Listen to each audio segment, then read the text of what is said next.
आज सदन पटल पर प्रस्तावित विषय पर अपना वक्तव्य देने के लिए उपस्थित हूं। मान्यवर, मैं अपने वक्तव्य को प्रारंभ करने से पहले इस सभा से एक प्रश्न पूछना चाहूंगा। वह कौन सी चीज है जिसे हम देख तो सकते हैं परंतु छू नहीं सकते? महोदय, यही प्रश्न सन 1947 से पहले कक्षा में किया गया था। उस समय विद्यार्थियों ने इसके अनेक उत्तर दिए। किसी ने कहा कि हम आकाश को देख तो सकते हैं परंतु छू नहीं सकते। किसी ने कहा हम सूरज को देख तो सकते हैं परंतु छू नहीं सकते।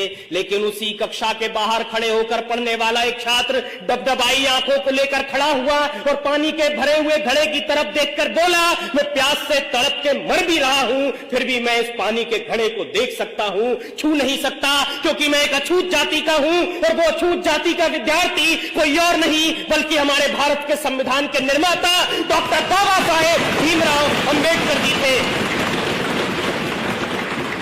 आज 75 वर्षों के बाद कक्षा भी वही है, सवाल भी वही है, पानी का घड़ा भी वही है, परंतु अगर कुछ बदला है तो वो ये कि किसी भी जाति का छात्र हो वो सबके साथ में बैठकर पढ़ भी सकता है, खेल भी सकता है, पानी भी पी सकता है। और इतना ही नहीं, इस देश के सर्वोच्च पद पर बैठकर एक आदिवासी महिला राष्ट्रपति के रूप में प्रगति का मार्ग प्रशस्त कर सकता है। ये ताकत दी है हमको हमारे संविधान ने।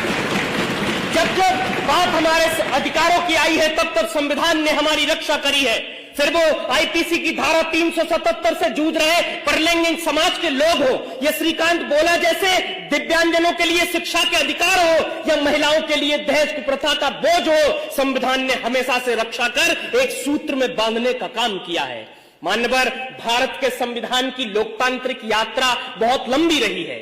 जब भारत आजाद हुआ तो उसके साथ कई और सहोदर राष्ट्र आजाद हुए, परंतु आज हम वहां देखेंगे तो पता चलेगा कि वहां पर कहीं अराजकता है, कट्टरता है, सांप्रदायिकता है, भुखमरी है, गरीबी है, परंतु भारत एकमात्र ऐसा देश है जो आज उन्नति के शिखर पर बैठा है, क्योंकि उन्होंने धर्म को संविधान माना, हमने संविधान को ही पहला धर्म माना। लंदन में मुस्कुराते हुए कवि चर्चिल ने कहा था कि ये देश आजाद हो भी जाए तो बहुत दिन तक टिकेगा नहीं, ये टूट कर बिखर जाएगा। अब मुझे लगता है नर्क में चर्चिल की आत्मा देख रही होगी तो सोच रही होगी क्या से क्या हो गए देखते देखते, क्योंकि आज का ये वही भारत है जो पूरी दुनिया में स्टार्टअप के क्षेत्र में तीसरे स्थान पर है। ये वही भारत है जो ओलंपिक के अंदर टोक्यो की धरती पर झंडा तिरंगा लहरा देता है। ये वही भारत है जो चंद्रयान 3 को पृथ्वी से चंद्रमा तक पूरी दुनिया में सबसे कम बजट में पहुंचा देता है, क्योंकि हम